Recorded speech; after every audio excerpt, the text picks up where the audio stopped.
Welcome to GovCon Unscripted, where we dive into the unfiltered stories and strategies from all around the world of government contracting. Join host Chelsea Roberts as she explores how to navigate, thrive, and win in this complex but lucrative industry.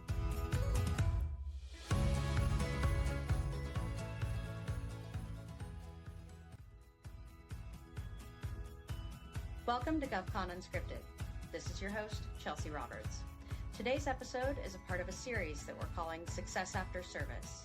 We're featuring brilliant minds with wisdom to share from throughout the federal ecosystem, folks that served in the military and have transitioned out and found some success after their time, either in federal or military service. I hope that you enjoy this episode and the series, and if you haven't yet, don't forget to like, subscribe, and share the podcast with your friends.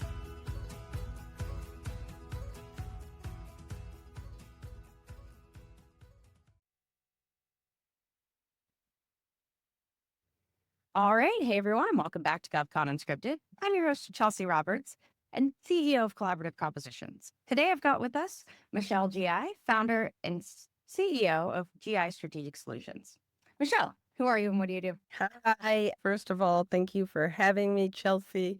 Just so awesome to spend some time after being longtime LinkedIn buddies, but Air Force retired colonel, retired from the Department of Veteran Affairs.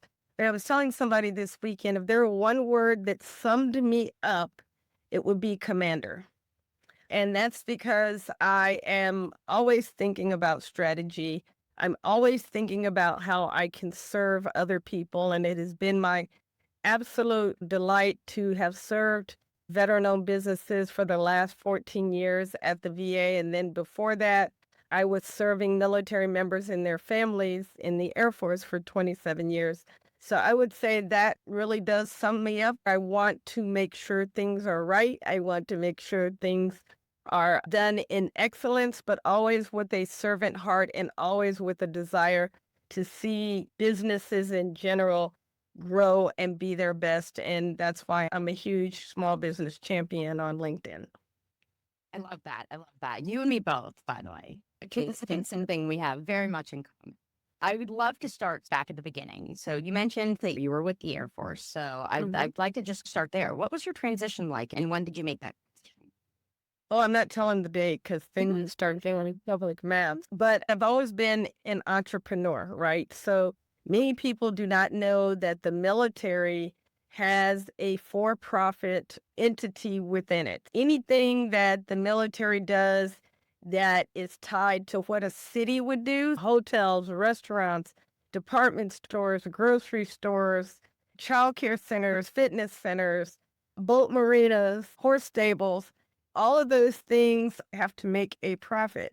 And that's what I did for the entire 27 years. I started out as like a restaurant manager and grew up to be in charge of the Hanscom Air Force Base. And then my largest job was when I was at the Army Air Force Exchange Service running all of the department stores, retail services, distribution for 5 countries, 2 states, 87 stores, and 8,000 people, and $1 billion for-profit entity. So I transitioned out that, and then it was in business for myself for about 3 years.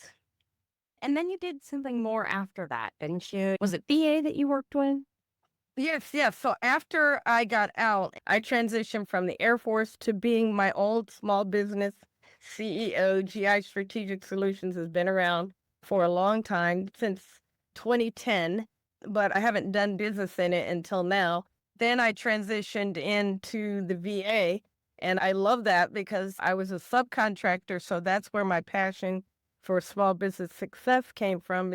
Some people say, don't say that you failed, but by my standards and what I expected and my goals, I feel like I failed. But that really did seal my heart and my focus on small business success. And then I got a call. I love networking, always have not deleted a contact since the year 2000 when I got my first BlackBerry. So before Apple would do that, I was transferring it from Excel spreadsheet and uploading it and downloading it. But I got a call from a friend of mine and said, the VA is looking for someone who can run stuff and fix stuff. And I immediately thought of you. And that's how I got to the VA. And I was brought to the VA to fix and run the veteran certification, small business certification program. Now, that's a big program. That takes into account and consideration basically all of the veteran-owned businesses, Yes. the service-disabled veteran-owned businesses. Yes. And I'm curious, what was it like when you stepped into that role? What was it like when you left? It was the hardest job I've ever had. And I've had some pretty tough jobs in the Air Force.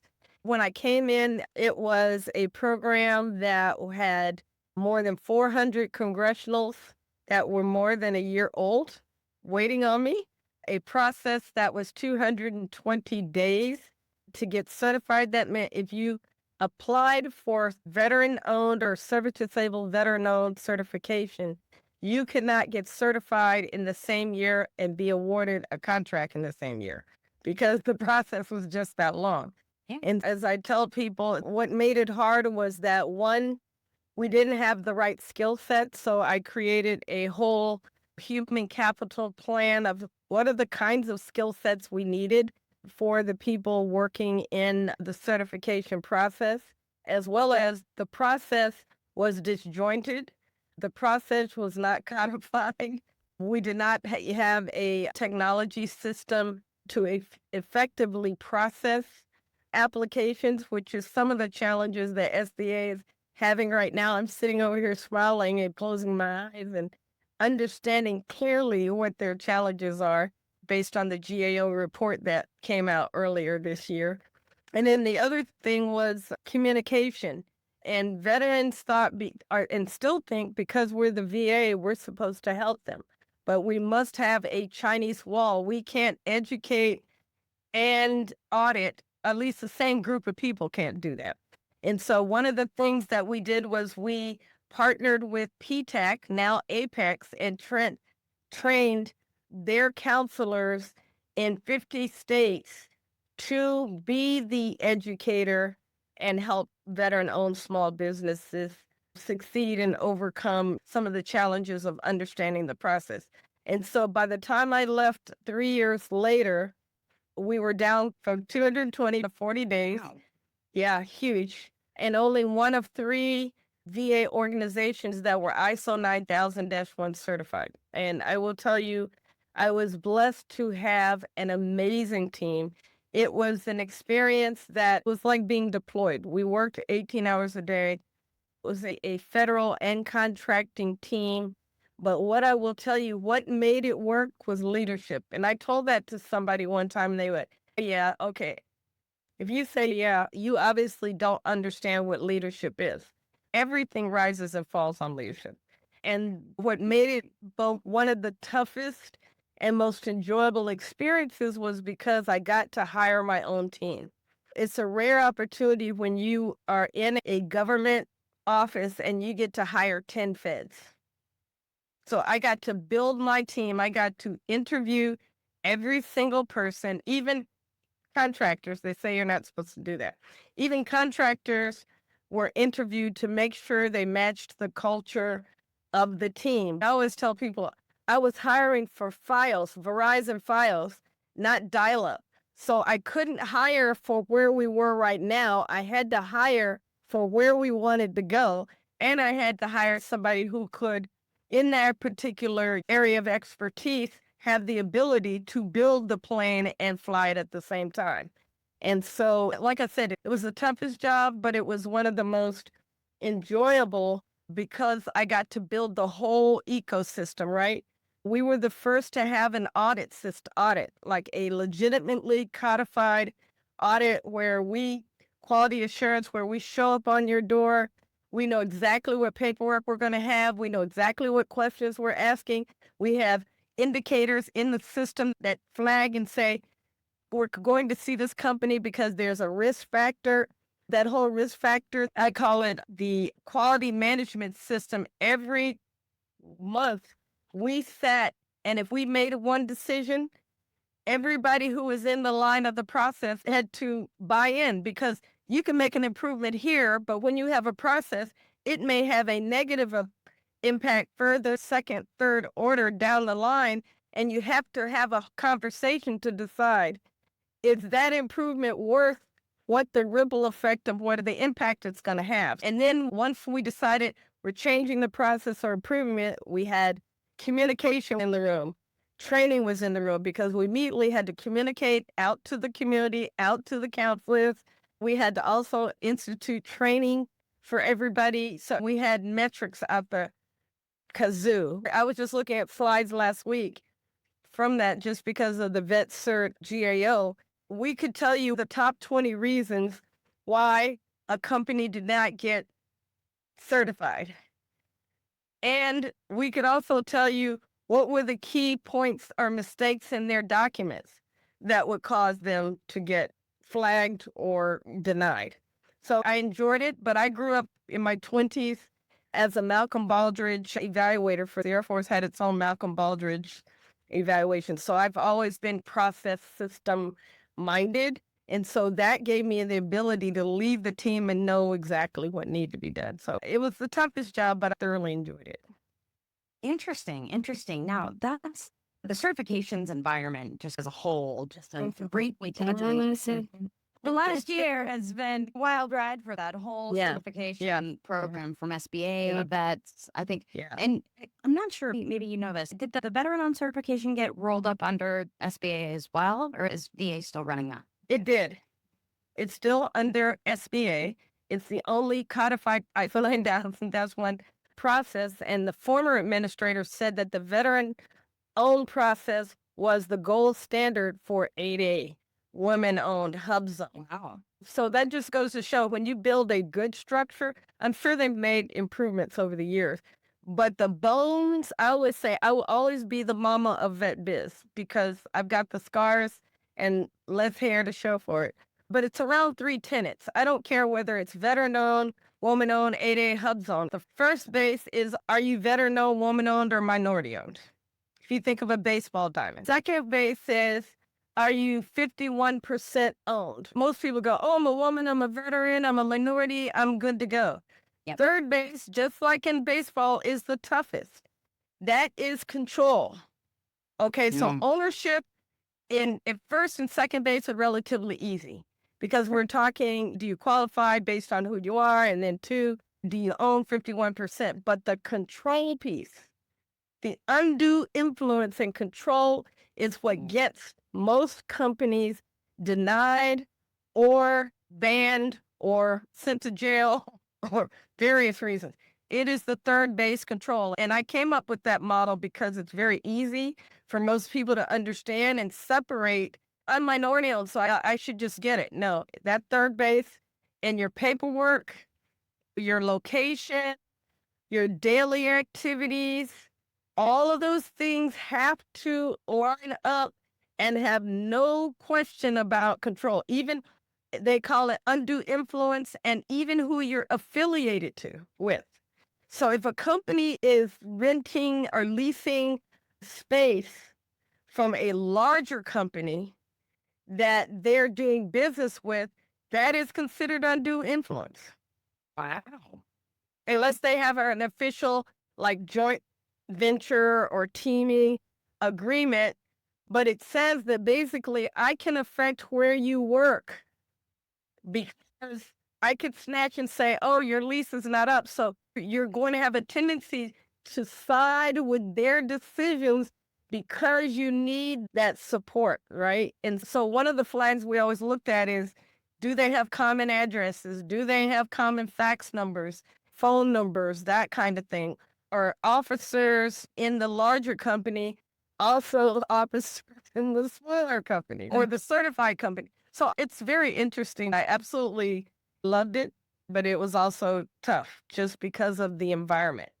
Yeah, I imagine so. It's one of those highly regulated and highly prone to Visibility. Yep, high visibility. Absolutely. And I think a lot of folks who just think that they can get away with it. Yeah. The middleman, the pass through, and people used to get this thing because I would tell them if I was in a conversation with them, even today on the phone, in person, even if I overhear them say, oh, yeah, it's just a pass through. And I'm like, don't ever. use that word, pass through, middleman. Those are all triggers. And if you saw the video of that 88 company that got banned because somebody was recording them, they used the pass through language like it was not only language, but it was their business model. And that's why I always say, do not the word, just get it out of your mind. That is not how you do business in this arena. There are some unique construction where they're a general contractor and your subs, you're basically overseeing. There's some models where that works, but for most of the models like IT and the other, it's not. Yeah, it's one of those really tough situations to put yourself in and to maintain that compliance with those certification programs and not accidentally or intentionally violate. Yeah. Absolutely. Very high regulation, very high visibility, and one of those things that's even becoming more high visibility just with all of the fraud, waste, and abuse hunts and trying to find where that exists within the government. And that's absolutely one of those areas that I think is more appropriate for some of that process-bound regulation. Oh, absolutely. It protects us. It protects those who are legitimate. So also part of the audit and the quality assurance arena, I had subject matter experts that were experts for DOJ. They literally were witnesses against for the government against companies who were fraudulent. And we'd have to do a document pull, analysis, they'd be questioned in court, all of that. Yeah, so like I said, really interesting. And when you look at where certifications are going now, I don't know, right? Because, excuse me, you saw Texas canceled women and minorities. There's about 6 other states that are also reviewing their programs. And so this really could be a great opportunity for veteran-owned businesses, for people to partner with them. I think people say, why not veteran? Here's why. What's unique about a veteran-owned business certification, unlike the others? What? It is the only earned business certification. Wow. It's not because of your gender, not because of your race. It's not because you decide to locate your company in a certain area like HubZone. You had to serve this country.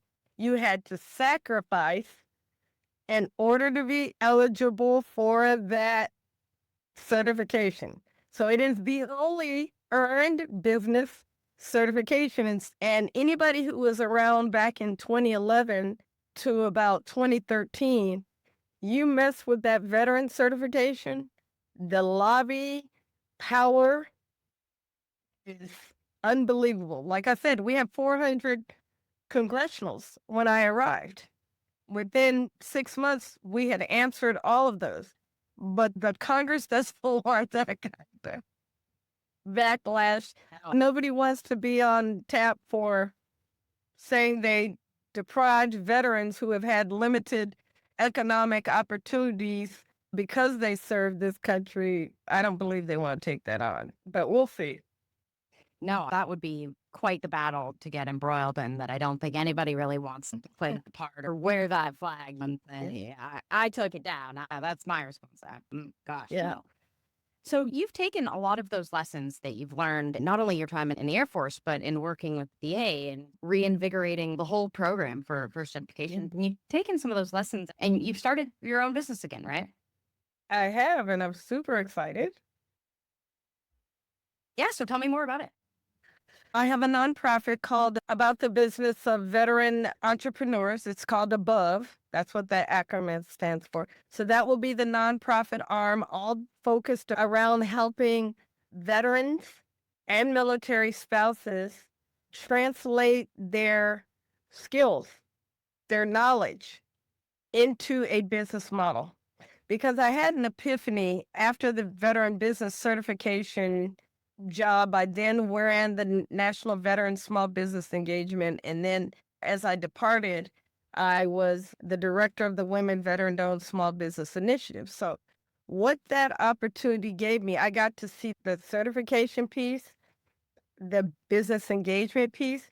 Now I got to be hands-on with veteran-owned businesses, veteran women-owned businesses who are trying to be successful. It was more like a mastermind than a program. Like, we did not provide education. We provided more mentoring and more support. And the woman veteran asked me a question. She said, "This is really hard. Wow. Like, where's the checklist?"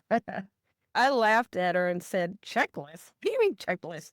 Your business plan is your checklist. You create your own checklist." Then I had a former general officer who'd also been a very senior political appointee at VA that started her business afterwards. And she said, "Michelle, this thing is really hard." And I'm like, yeah, it is. And Neil McDowell always says it's a process. He always says that. And while it is a process, I think the part that's missing is the part before the process. Veterans get out. We teach them BD. We teach them capture. We teach them, get all your certifications, get your EIN, your CAGE, your DERNS, or UEI now, all of that. And we say, go into this, and everybody's chasing wherever the money is. Yep. But the transition to what I should be doing business in is not taught. No. People just go, I'm just going to go do this because there's a lot of money in it. Or like I did, and I'm speaking from experience.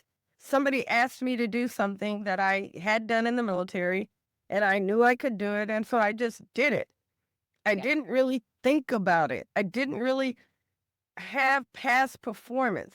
And that's why veterans are always chasing past performance. Even everybody who's getting out is chasing past performance. Sure. That's the wrong approach. The approach is you are the past performance. Interesting. You are the past performance. Because I used to have a podcast through VA called the Veteran Women's My Business Journey, right? And I got the opportunity to be on the front row seat to women who were multimillionaires who started out with one person themselves and then now grew their business to hundreds of millions of dollars. Wow. A couple of them have sold. And part of what I did in the podcast is I had them map out their journey. During a pre-meeting, what we did was we mapped out, when did you start? When was the first certification you got? What was the first client? What kind of contract that was? When did you get your CMMI? Or when did you get ISO? Or when did you get this? When did you do joint ventures? So we would map out their entire journey, and the whole podcast would be talking through their business journey along. It was literally a slide that would be up. But what I learned is the most successful women veteran businesses in the federal government all started out with themselves.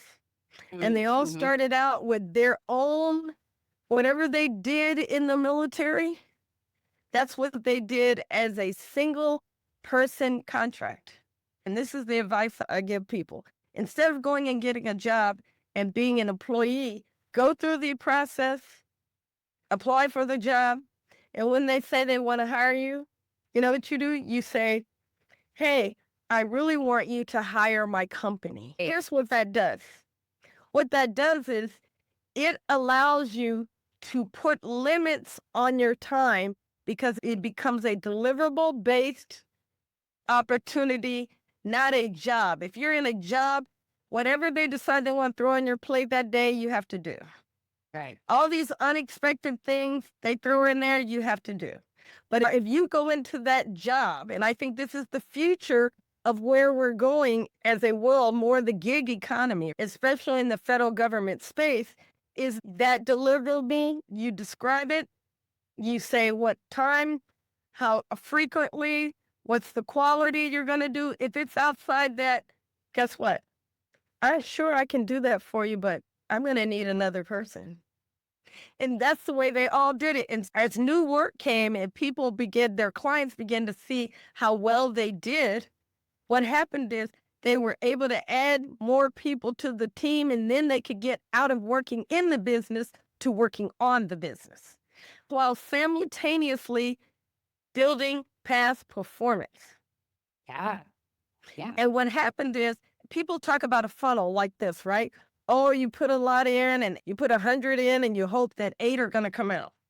Right. I say turn the funnel upside down with the very narrow part like this, and then go in singularly into one and then spread out within the same agency, because then you become a known entity. And then after you build your base in that federal agency, then you can go to other places, because the greatest BD person is a federal employee who goes and tells another contracting officer or another program manager about you. Absolutely. Hands down. That's the best BD strategy you can have. And the way you have that, the way you grow that, is by staying in an area in which you already have past performance. And this is what I've been teaching for the last 7 years to these women, many who are extremely successful, have been SBA Business of the Year, Inc. 5000, Inc. Top Vet 100 businesses, is understanding that your niche, your market must be that ought to be what you're excellent at. When you're in the room, your competitors ought to say, oh God, Chelsea's here. I don't know if we're going to win this. If you're in the room and they go, I'm not even worried, there's no way, you should not be doing it. That's my opinion. I'm just saying. But this is how, because when you do that, you have credibility, because you know the language, you know the culture of the organization, you know how they buy because you've been there. You have trust, and you already have proven value. So you're not trying to say, hey, see me, hey, I can do this. No, they already know. You already start out with the know and trust.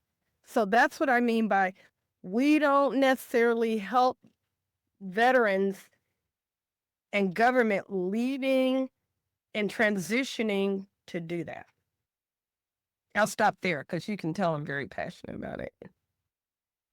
I love that. That's one of those things that I think you bring so much passion and so much strength to this conversation that folks, they don't have that guidance. They don't have anybody saying, here's how you can make your transition effective, successful, and how you can grow beyond yourself, which I think most entrepreneurs, most people that kind of transition out and they want to have their own business, that is one of the hardest things. And I say it always is to go from me to many. It is one of those things that people just don't have the understanding, but it's so important to get that perspective and that sense of how it's been done before, because they transitioned out of a very high condensation. That might be the right word. Bureaucratic.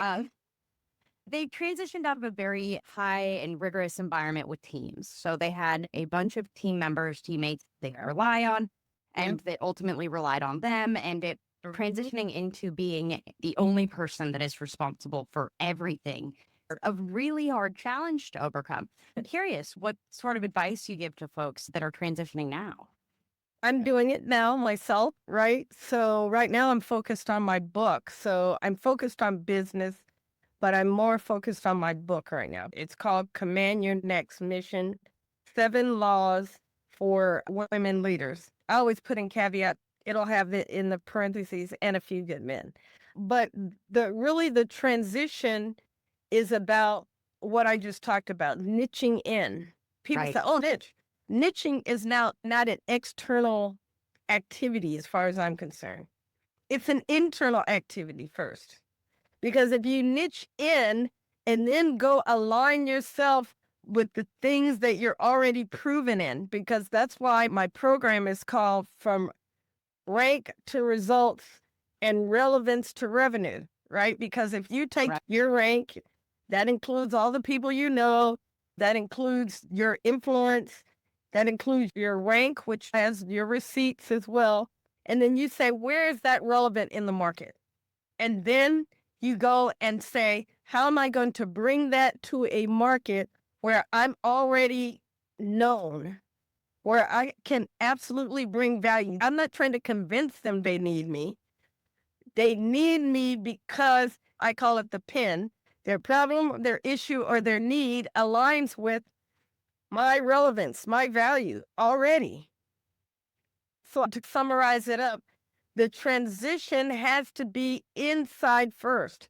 You have to do almost like an excavation of, I can do a lot of things, but what would I do if nobody paid me? Because look at me. The chances are they're not going to pay you for about 6 months to a year. Yikes. Because handshake to contract is 2 to 3 years. Now, you may know somebody who's going to hook you up. So I'm not saying it can't happen sooner, but on the average, it's I met you and I now get a contract 2 to 3 years. Now, in the corporate world, it might be different. They have less constraints and different rules and guidelines. What I'm really saying is you ought to be the thing you love to do. Right.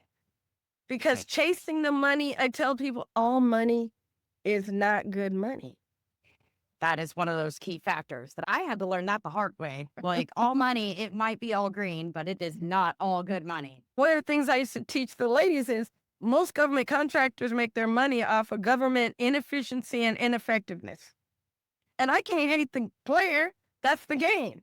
Yeah. But if you understand that and you say, yeah, I'm not sure. Yeah. Because even when people used to call me and say, hey, I see you guys have this contract, blah, blah, blah. And I said, I don't have any involvement in the contract. I can't tell you anything about the contract. But if you want to know about the client, Yeah.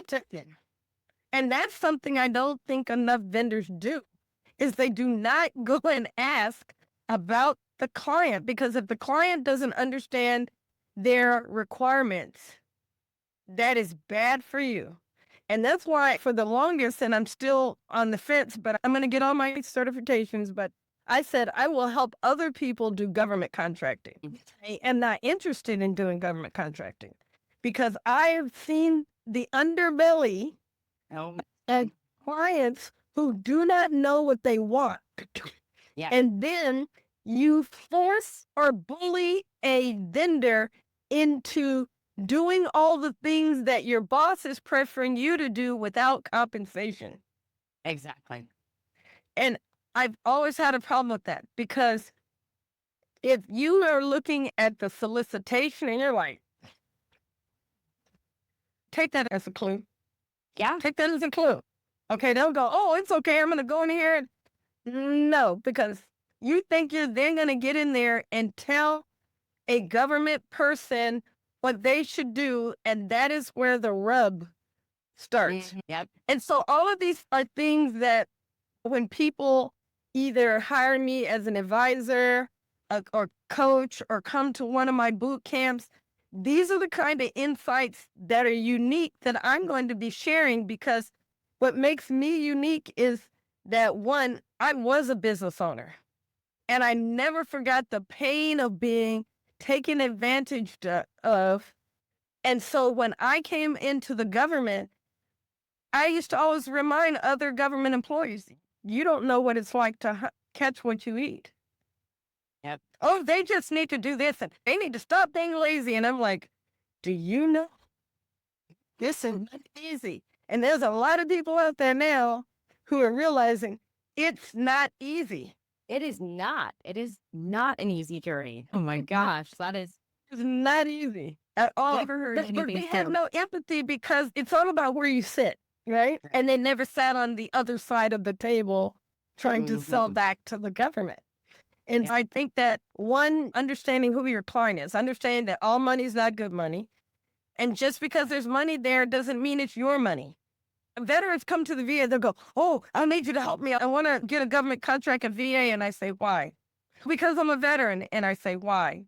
And after about the second why, they're like, I said, if you're not solving our problems, if you're not solving a problem, addressing an issue, or meeting a need, you're never going to get a contract, certified or not, period.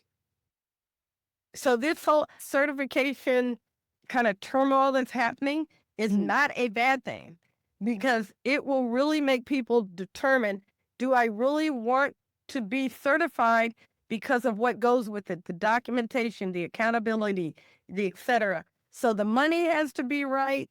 The client has to be right. You have to be right. Really, number one is you have to be right for that client. That's the number one thing I'm trying to say, is that as people transition, they really need to go within and say, these are 3 things. Don't try to do 10. People say, oh, put all the NAICS codes on there. How much is that going to help you? And can you really do all of those? Yeah. Can you really do and execute all of those at a exceptional standard? If the answer is no, take them off. And that's what the government expects, is for you to perform at a very high level, not just, okay, we'll get it, figure it out when we get it, and think we can and do it down the road. It's not that industry, not by a long shot. Exactly. So how are you guiding individuals in their transition? And when they say, I want to start a company, what's the first thing that you say to them? Let's talk. Sure. The first thing I tell them again is, what do you want to do? What are you exceptional at? Right? When I say exceptional, you have awards that you've gotten in your job for it. Right. You've got independent certifications. People seek you out, even though you may not have the position, but they seek you out to solve these kinds of problems. That's the first thing. Then I want to say to them, hey, once you've figured that out, who do you know? See, and I hate this. People say, oh, I know SAS so-and-so. I know General so-and-so. I know Director so-and-so. You know what I say? Do you really? Here's the questions I ask them. Do you know how they spend money? Do you know why they spend money? Do you know how to get access to them? Will they answer when you call or email? I'm like, do you know all the policies, procedures that impact their business? Do you know where they're going and why? Why are they now taking a left turn and then taking another left turn to now do this? Do you know the industry trends that are driving what they do? All of those things. I love acronyms because I'm forward. Do you know the need? I call it NBA. Do you know the budget? And then do you have access? Yeah, absolutely. Because people know a lot of, I'll tell you a story. McDowell invited me to teach in his place at the Morehouse School of Entrepreneurship. It was shortly after the shutdown and all the crazy things were going on. And somebody said, what do we do? The government was shut down and I don't know what to do. And the person I was talking to, they're gone. And I just let it sit there and I said, are they dead? Where did they go? Oh my gosh, yeah. And guess what? They're not. Yeah. And so that means you talk about being transactional. Yeah. So if this was your guy at this agency, there's no way you should know where he's at. Exactly. All the contacts. It's such a simple thing. It's so simple, but so many people overlook it and give it a discount and basically say that this is how could it possibly help me anywhere else? That's probably a question that'll end the conversation. Guess what? They might have some good intel, more intel now that they've left the agency than they would have given you before. I don't know. So those are the key things. You really need to know your stuff. And I really want to work with people who haven't transitioned yet, because not that you're taking any information that you shouldn't, but while you're there, you need to know the org charts, if they're releasable, and what they mean, and who's connected to who, and who influences who. I do a whole session on influencers. Not the kind of influencer that people think influencers, but there are different kind of influencers. There are influencers that don't work in the agency, but every time they call your boss, they get in with your boss. Yep. Do you know why? Yeah. All those things are important. That means there's a reason they're giving their time to that person and moving everything else. Yep. You need to know that reason. If you say, I know that agency, I know that office, you need to know that. Yep. There's Congress and other lobbyists that affect policy for what you're doing. Do you know who those influencers are? You also have people that are your boss's peers that have influence. Yeah. Do you know who they are and why they have that influence? Yeah. Then you have people that work for your boss that are your peers that have more influence than you. They will listen to them and they will not listen to you. Why? Then you have people below that influence your boss past you. Yep. Why? All of those things are important because then you begin to have this ecosystem awareness of, that's why you can't try to do everything. If you focus on, I'm going to be an expert in this thing that I already know, I've already been in that system, but I'm going to expand my depth. Yep. And with experience in it, when you transition, you will be able to sell access because you can get people in. You'll be able to give insight because you know what that strategic plan really says. Yeah. You know what that law really means in execution. So these are the kind of things, because I approached it from a different standpoint, I guess, because my business experience, my quality management experience, my entrepreneur. So all of that gave me a different perspective from being in government than most people. And I'm not hating anybody that just do their job, go home. There's nothing wrong with that. But I'm saying if you have a desire to be in entrepreneurship, even if you have a desire to be hired at a very high salary level, those same things I mentioned are important because that corporate company will hire you for the same reason. Exactly. Exactly. Your customers will hire you for the same reason that a company will hire you to do the same job for them. Exactly. Yeah. So I'm super excited. If there are folks out there that want to get a hold of you, how do they do that? Best thing is LinkedIn 24/7 for me. LinkedIn is where business is done. I'm telling you, in the new year, I'm going to have a wholesale strategy that I'm fine tuning. See, before I was using LinkedIn for influence strategy, right? Reach strategy. Now it becomes a whole nother game. So the best way is to reach out to me after the new year. I'm not sure. There's two models, right? There's a model where they say the best coaches and advisors don't advertise. So am I really in conflict with, okay, which one am I going to be? I'm going to be the one that's always saying, probably not. I mean, I'll still do a lot of information sharing, thought leadership, but it's really not my style. Sure. To be salesy. I say serve, don't sell.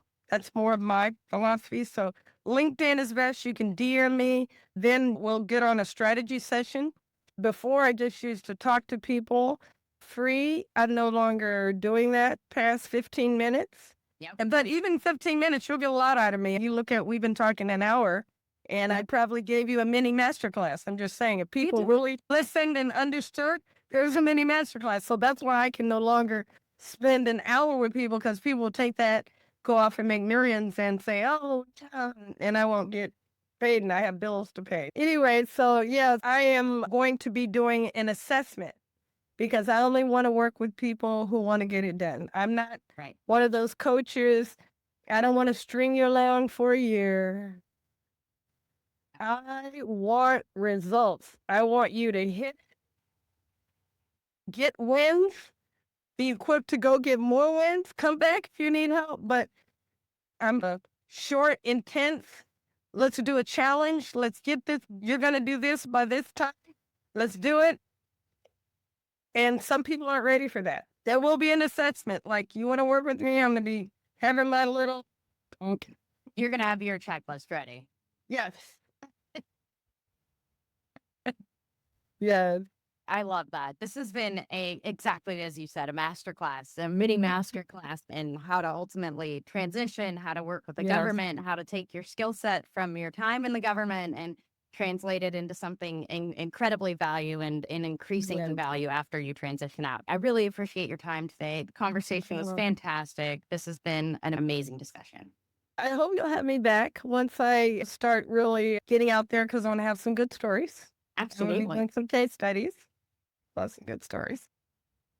Absolutely. We'd love to have you back on. That would be fantastic. Thanks for all you do for the community as well. I think somebody asked me, how'd you become a LinkedIn top voice? I had a goal. Yep. To become a LinkedIn top voice. I didn't know how. And for most people, if you don't know, it's a secret. I don't know. I can tell you. They just watch you, the algorithm, you can lose as fast as you can get it. My mentor, Michael Quinn, he had it lost, he got it back. Hey, who knows? But I said, once I got it, I said, I am going to use it to educate the community and to lift up and edify the small business community. And I just get joy out of that. If people have something that's aligned with small business success, small business opportunities, send it to me. I'm happy to share it with my 33,000 followers. And I wish everybody a happy holidays. And thank you so much for having me. Thanks, Michelle. This has been great. Thanks, everyone, for coming back to this episode of GovCon Unscripted. Hope you'll tune in next week. And don't forget to share and subscribe to the podcast on any of your favorite platforms. And if you've got a minute, feel free. Just do your part, leave a heart. And if you've got a chance, do a little review. We love it to get out to more folks that can get their recognition. So thanks so much. Follow me if you're not already a follower. Absolutely. Follow Michelle. She's got all of the insights, and we'll get all of that info in the show notes. Thanks, all. Appreciate your time today, and we'll talk soon.